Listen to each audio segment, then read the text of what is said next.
It was December 3rd, 1998. I'm conducting an interview with Greta Berry, B-E-R-R-Y, born as Greta Weiss, W-E-I-S-S. My name is Barbara Byer, B-Y-E-R. We're in Toms River, New Jersey, in the USA. The interview will be in English. Today is December 3rd, 1998. I'm conducting an interview with Greta Berry, B-E-R-R-Y, born as Weiss, W-E-I-S-S.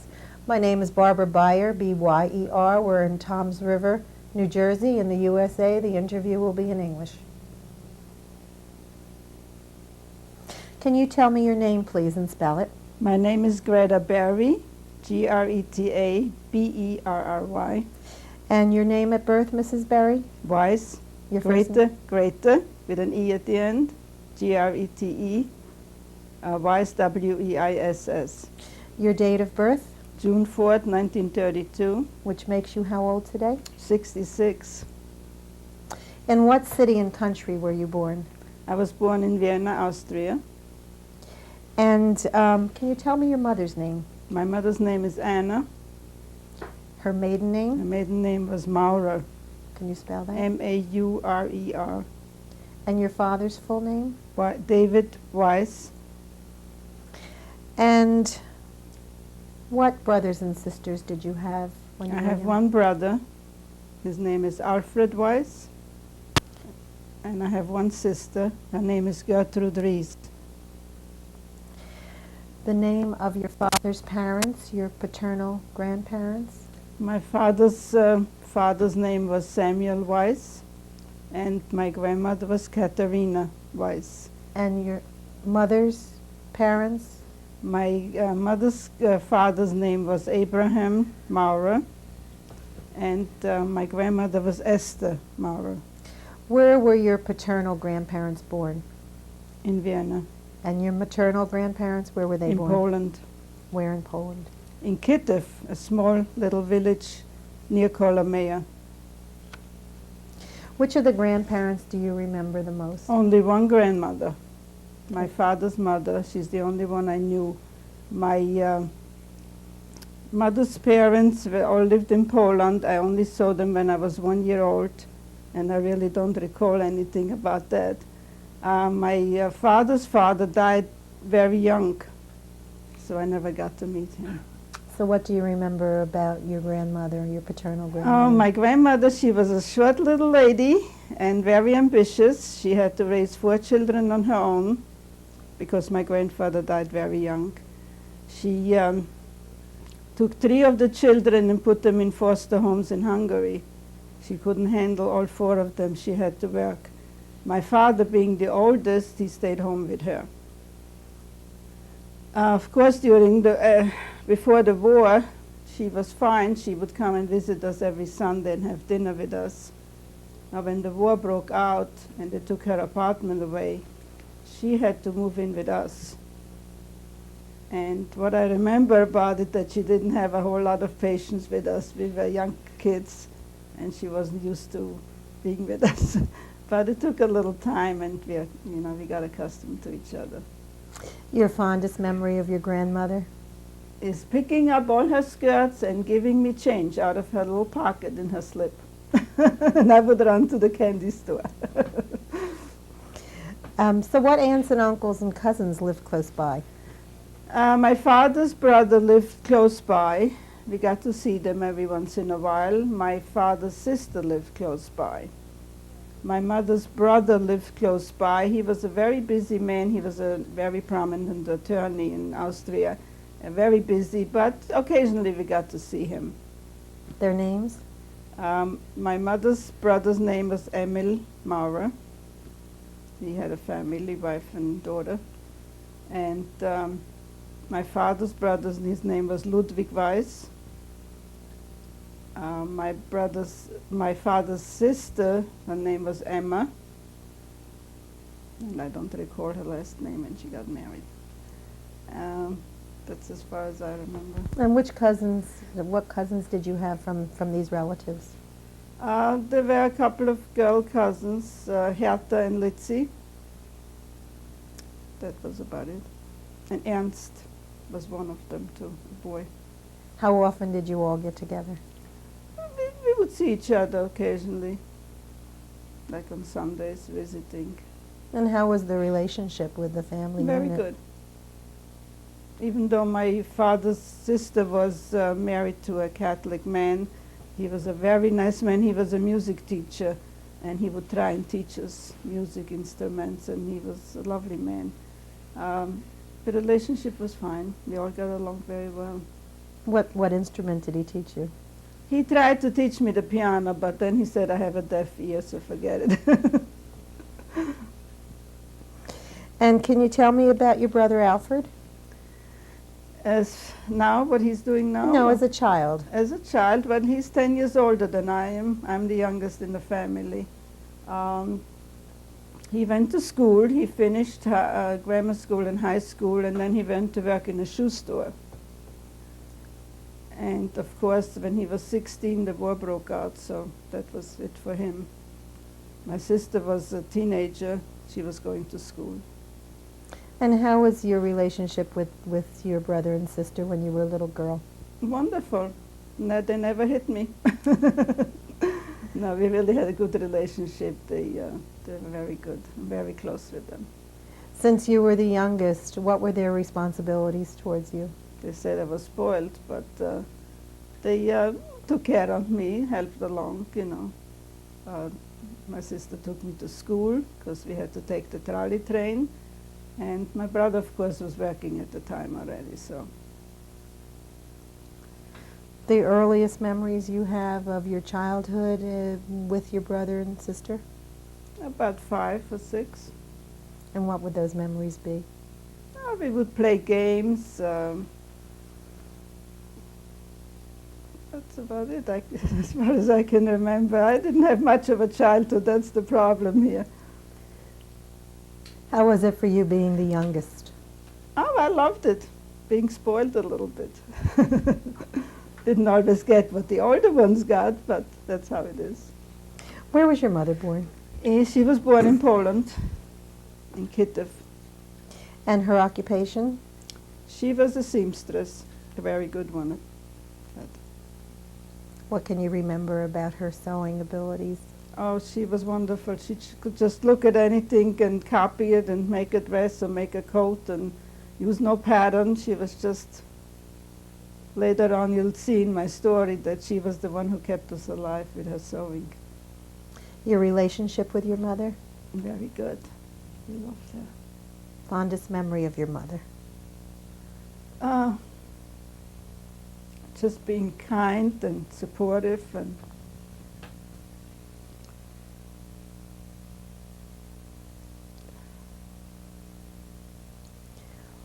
What family values? sorry. What family values did your mother instill upon you? Mostly keep your chin up, don't give up, keep on fighting, make a good home, a good Jewish home, take care of your family.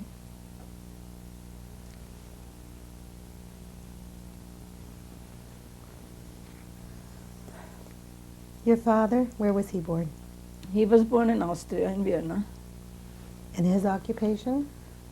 Well, when he first started out, he was a silversmith. For a short time, looks like business didn't go that well. He was a diamond setter after that. And that didn't go too well, so he became a taxi driver. And when I was born, he purchased a small taxi company, which I was told I was the lucky child. Business picked up, things were good. Your earliest memory of your father would be? Oh, he was very kind, quiet man. Never hit any of us. He would always talk to us. He wasn't as aggressive as my mother. He was sort of a passive person. When you say your mother was aggressive? She was the doer in the family. This had to be done, that had to be done. And she did it. The fondest memory that you have of your father then was? Well, he was a quiet person. He was kind. If we asked him to do anything for us, he would. Um, would take me places if I wanted to go to a movie, or there was one incident that I'll always remember. My sister's 5 years older than I am, and she got silk stockings when they first came out, and of course I'm 5 years old and I want silk stockings. And my poor father dragged me around all over Vienna looking for silk stockings, which they didn't make for skinny little legs for a 5-year-old, and we couldn't find them, so we spent the whole day running. And then I came home disappointed, no silk stockings. And how did he console you? Oh, he just said, you know, when you grow up, we'll get you as many as you need. And how was that for you? Fine. I probably cried a little bit, but it was good. And what family values did your father instill in you? Also, be good to your children, take care on them, be good to your husband, try and have a Jewish home. He was sort of, like I said, he was a quiet man. He didn't push too much. Where did you live in Vienna? We lived on Maria Hilferstrasse, which is the 7th district in Vienna. And what kind of neighborhood was it? It was primarily a Catholic neighborhood. I don't think there were too many Jewish families there. The building that we lived in, I don't believe there was anybody who was Jewish in that area. But we got along with everybody. I don't know if anybody knew that we are Jewish. Maybe the superintendent, she was kind of friendly with us, she knew. But the rest of the people just treated us like we were one of them. You know, there was no discrimination at the time. And as far as not knowing that you were Jewish, the neighbors not knowing you were Jewish, at what time did you try to conceal that Jewish identity? We never did try to conceal it. So how was it that the neighbors didn't know you were Jewish? The neighbors, as far as I can remember, were just, it didn't make any difference. They just didn't treat us any different. All the kids played together outside the building. Nobody ever called us a Jew before the war. Nobody ever said anything. And how did you get along with the children in the neighborhood? Fine, I think. I mean, there were not that many children to begin with in the building, so it's a big city, and you really didn't play in the yard or anything. In the back of the building there was a tennis court, and occasionally we would go and watch the people play tennis there. Approximately how many families lived there? Oh, it was a 4-story building, maybe 100. What was your favorite part of your house? It was a small apartment, actually. It was a 1-bedroom apartment, a huge room with a wood-burning stove, tile stove, where we all slept together in one room, my parents and all 3 of us. And then there was another small room that was sort of like a den, where we had our dining room table and chairs and like a folding bed that my mother made like into a day bed. And that's where we kept our toys and stuff. There was a kitchen and a bathroom without a bathtub, just the toilet and the sink. And when we took a bath, we had to take a big barrel and fill it up with water. And my mother would close the kitchen door, and that's where everybody took turns taking bath, heating water on the stove. There was no hot water, and taking bath. The water faucet was in the hallway. We had to schlep it in. So that's my memory of the apartment. We were up on the 3rd floor, woke up, had to help my mother carry all the bundles up.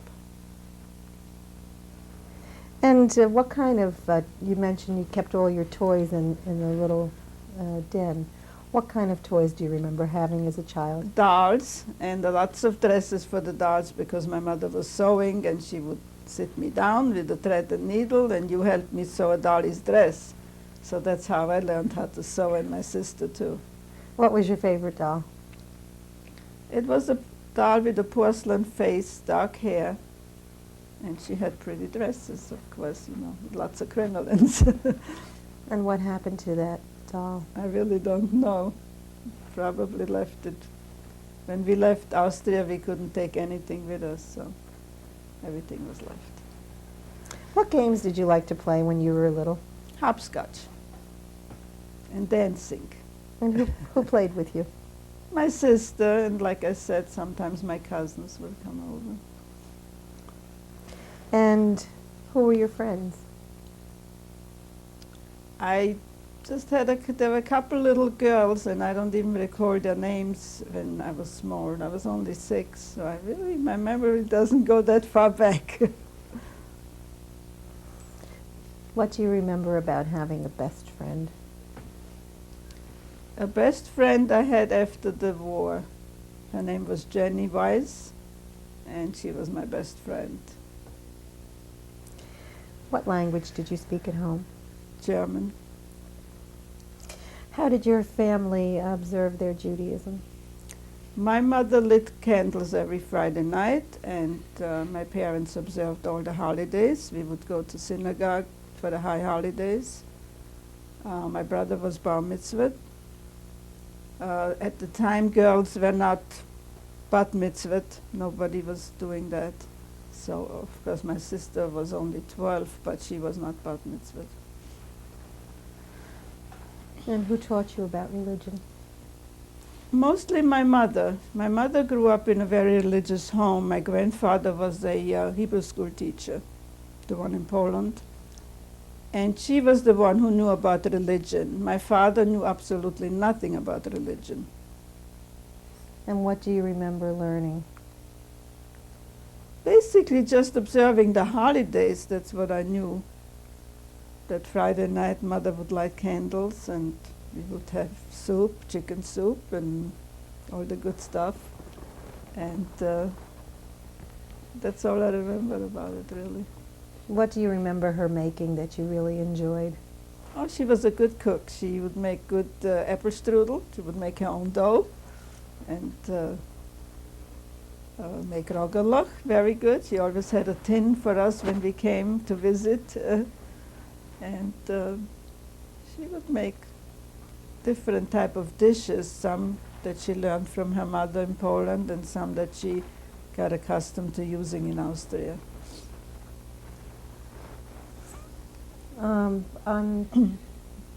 When you celebrated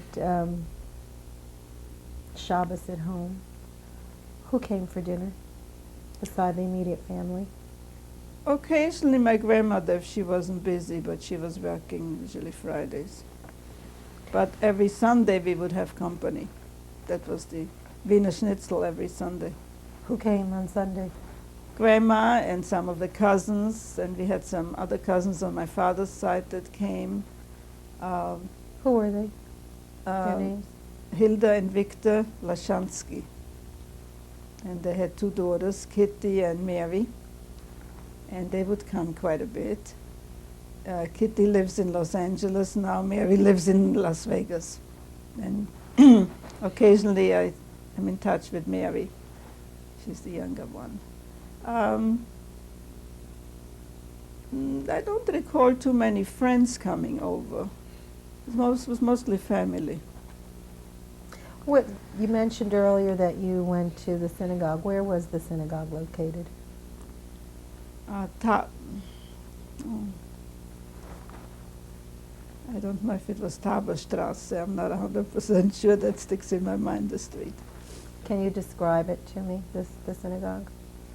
It was an old synagogue, mostly wooden paneling on the wall, chandeliers, lights on the walls. Ornate, quite ornate. But it was a pretty old synagogue. And what type of congregants were there as far as the denomination? Was it an Orthodox synagogue or a conservative synagogue? I think it was conservative. It wasn't strictly Orthodox, no. And what do you remember about the rabbi? Nothing. Absolutely nothing. That's sad to say, but I was so little. How did the children dress up for Purim? Costumes like you would do here for Halloween, sort of, different types of costumes, and my mother would make them for us. And what do you remember specifically about wearing a costume for Purim?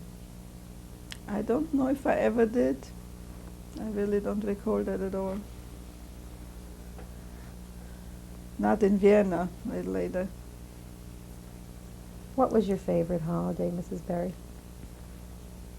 My favorite holiday was probably Purim when I was a little girl. And why? Seeing all the children being dressed and playing games. Where did your mother get the matzah for Passover? I suppose she had to go to a special area to buy them, which was the second district in Austria where most of the Jewish people lived. It was almost like a ghetto type of area. And I think she had to go all the way down, take the trolley car and travel and get the supplies there. I don't believe she was able to find anything in our area. And what do you remember about living in Austria as a child? Just being a happy little kid, getting ready for school, which I never got the opportunity to do, just for a couple of months actually. I think I told you the story that I started going to school for 2 months, and then Hitler was already in Austria, and they said, well, the Jewish children cannot attend the school anymore. You have to go down to the second district where all the Jewish people are, and there's a special school called Judenschule, and you have to go there. Which created a problem because my father was in Dachau at the time. My mother had to work, so she couldn't take me. So my older sister would take me on the trolley, which was quite a ride, about 45-minute trip to go down there. And when we got down there, the first few days were fine. Then some children came from other neighborhoods and started throwing rocks at us. And we got hurt.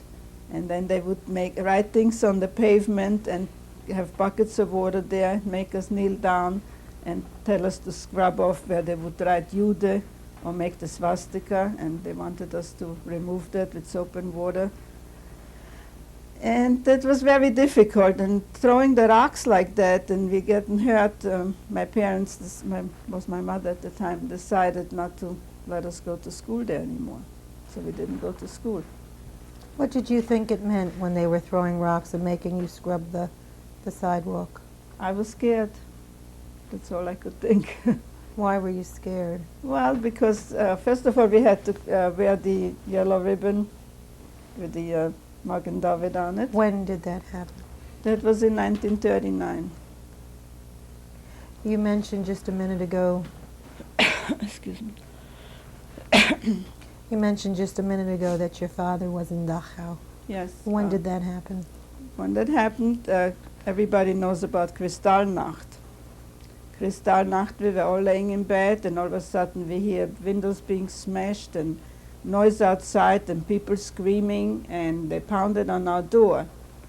And German soldiers were there, the SS, and asked how old is this man, how old is this boy, and took my father and handcuffed him and took him away. Left my brother there for some reason. They thought he was young, too young. And they took him to Dachau. How did you know where they took him? I think he was able to write a postcard to us. And what did your mother tell you? Well, they took Daddy away, and we have to try and get him out of there.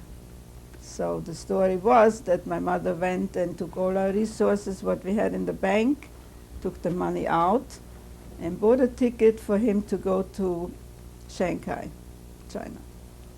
Of course, this was black market. She had to pay a lot of money. And they said, well, the Austrian consulate said, well, if he has a ticket to Shanghai, he can possibly be released. You have to come down and get a visa for him. So my mother, I don't know where she got that idea, but she was a brave woman. She took a pillow and stuck it in her belly and grabbed me by the hand, because I was the youngest little kid, and went down to the consulate and started crying to the clerk over there and saying, look, I'm in my 9th month. I'm ready to deliver any time. Look at my little girl. She's crying all the time. She needs her father. Would you please see that he gets released? He has a ticket, a valid ticket to go to Shanghai. Well, it took about a year. He finally came home. Very skinny, looked awful. He was undernourished, his head was shaven, didn't even recognize him that it was my father. And they told him, you have 24 hours to get out of the country. When we went down to the shipyard to see if that ticket was good, of course it wasn't. It was not valid. So he got in touch with somebody real quick. I don't know how he found these people that took him across the border to Italy. And that's where he was for a few months. When did you see him again? I didn't see him till the end of 1939, 1940 actually, beginning of 1940. What do you remember about the events of Kristallnacht? All I remember is that I was trembling, scared.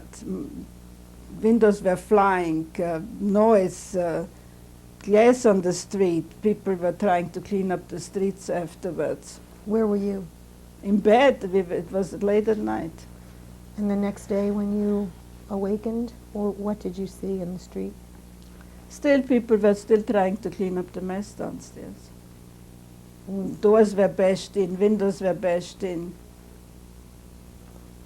You told me earlier that you didn't live in a Jewish neighborhood, so what was bashed in? They just went wild. They really went wild. They just bashed in store windows. It was just unbelievable. They didn't just bash in the Jewish people's windows. They went just wild. And what did your mother tell you that morning when you awakened? Well, Daddy was taken away. Like I said, we have to try and get him back. How was that for you? I guess I was scared. You know, little kids don't really realize the full impact of what's going on. So then after that, what did your mother tell you when you left the house? When you were on your way to school, what did she tell you to be careful about? Well, what every mother tells the kids, don't go with anybody, don't let anybody touch you, just stay with your sister, hold her hand, don't let go until you get to your classroom, and then she'll pick you up. How did your sister comfort you, being that she was older? Well, she was only 12, and she was a little bit scared herself, really, you know, to take me on such a long trip in the trolley car alone. So she, she was frightened too. How were you treated by the other children in the school when you Well, got to the Jewish school? They were fine. They were all good kids, you know. They were all in the same boat. What happened to the school after the other children started throwing stones? Well, I imagine the other kids continued going that lived in the same area. We didn't go anymore. We didn't travel that far. We didn't go anymore. And in your neighborhood, who knew you were Jewish at that time? Before you answer that, we're going to change tapes and we can go on.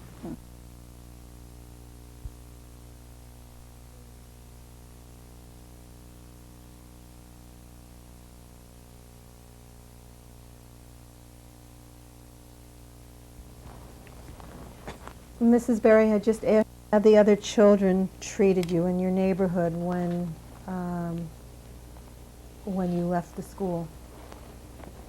I don't remember having many friends. Like I said, the superintendent had children, but they were older than I was. So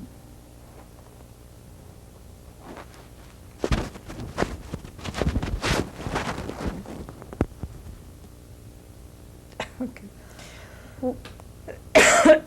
What did you think it meant when you had to change schools? Oh, I was happy to get out of school like every other kid. I was happy just not to have to go. I was playing a whole day. When they told you you couldn't go to the school in your district, how did the teachers react to that? The teachers didn't even know that we didn't. obviously they never called why we're not coming, or not that I know of. Maybe they did speak to my mother, I don't know. So then what was happening in Vienna after the events of Kristallnacht? Oh, we had to wear the yellow band on our arm. We had to watch. We didn't go out much. We mostly stayed home, really, trying to keep safe. And what did you do at home? Just mainly played, and then my mother would try and give us a little bit of work to do, like arithmetic and stuff like that, too, just to keep us occupied. And how did you know that things were dangerous for you? I don't know whether I realized it